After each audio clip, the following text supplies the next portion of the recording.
दोस्तों नमस्कार। आज हम बात करेंगे एप्स्टीन फाइल पर। YouTube खोलते ही एप्स्टीन फाइल नजर आ रहा है। सबके फीड पर एप्स्टीन फाइल छाया हुआ है। एप्स्टीन फाइल में देश के महामानवों का नाम भी सामने आया है।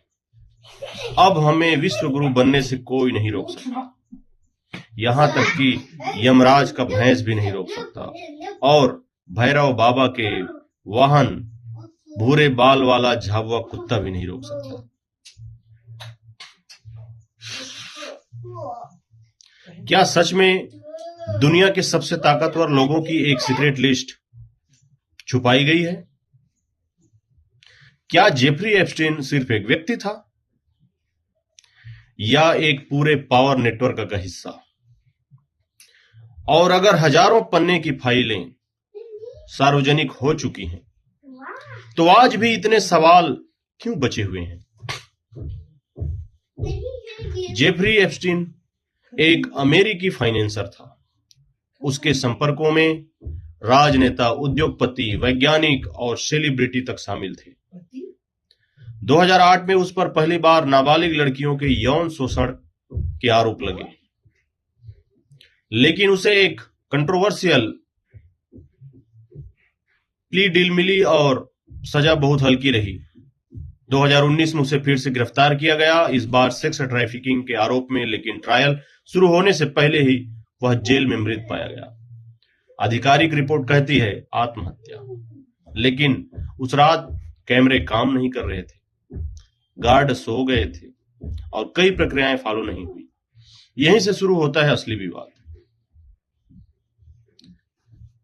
एप्स्टीन फाइल आखिर है क्या? जब लोग एप्स्टीन फाइल कहते हैं तो वे किसी एक डॉक्यूमेंट की बात नहीं कर रहे होते।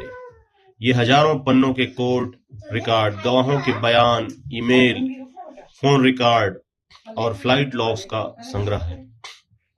इनमें शामिल है flight logs, Lolita express, Epstein के प्राइवेट जेट के रिकॉर्ड।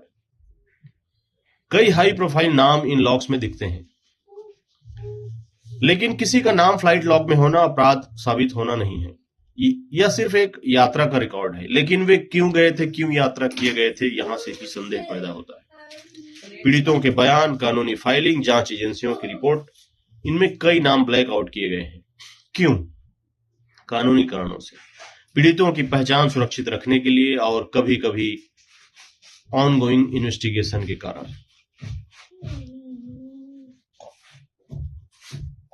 प्राइवेट आइसलैंड, एप्स्टीन का निजी द्वीप और न्यूयॉर्क में मेंशन, जांच में वहां से डिजिटल सबूत, तस्वीरें और दस्तावेज बरामद हुए, लेकिन सार्वजनिक रूप से सब कुछ जारी नहीं किया गया। सबसे बड़ा सवाल है, क्या कोई क्लाइंट लिस्ट है? सोशल मीडिया पर एक शब्द बहुत वायरल हुआ, एप्स्टीन क्लाइंट लिस्ट, लेकिन आधिकारिक रूप से कोई सिंगल प्रमाणित क्लाइंट लिस्ट जारी नहीं की गई है।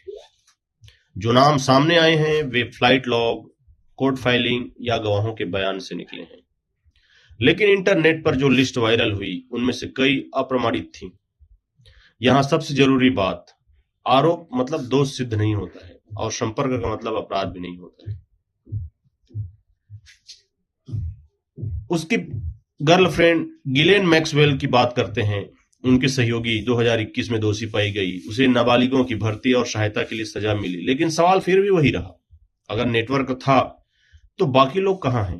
क्या सभी की जांच हुई? क्या कुछ नाम छुपाए गए या क्या जनता सिर्फ अनुमान लगा रही है? मीडिया और वास्तविकता के बारे में बात कर लें। मीडिया कवरेज दो हिस्सों में बटी है, तथ्य आधारित रिपोर्टिंग और सोशल मीडिया की अटकलें। केवल सनसनीखेज बनाया जा रहा है। ट्विटर, यूट्यूब पर कई थ्योरीज वायरल हो रही है। सिस्टम बचा रहा है ताकतवर लोगों को। जेल में हत्या हुई, लेकिन आधिकारिक जांच ने आत्महत्या घोषित की और अभी तक कोई कोर्ट ने साजिश सिद्ध नहीं की। यहां एक बड़ा सबक है, सूचना के युग में डेटा ज्यादा है लेकिन सत्य कम स्पष्ट है। सिस्टम की पारदर्शिता, बिगर क्वेश्चन। यह कहानी सिर्फ एक अपराधी की नहीं है, यह कहानी है पावर नेटवर्क और सिस्टम की पारदर्शिता की।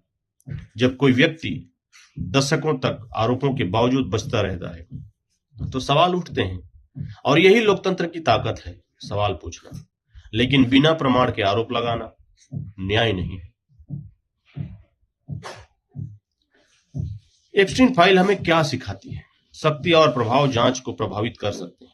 पारदर्शिता जरूरी है और इंटरनेट पर हर वायरल चीज सच नहीं होती। सवाल अभी भी बचे हैं, लेकिन हर सवाल का जवाब साजिश नहीं होता। आप क्या सोचते हैं? क्या यह सिर्फ एक व्यक्ति की कहानी है या सिस्टम की कमजोरी? कमेंट में बताइए। बहुत बहुत धन्यवाद।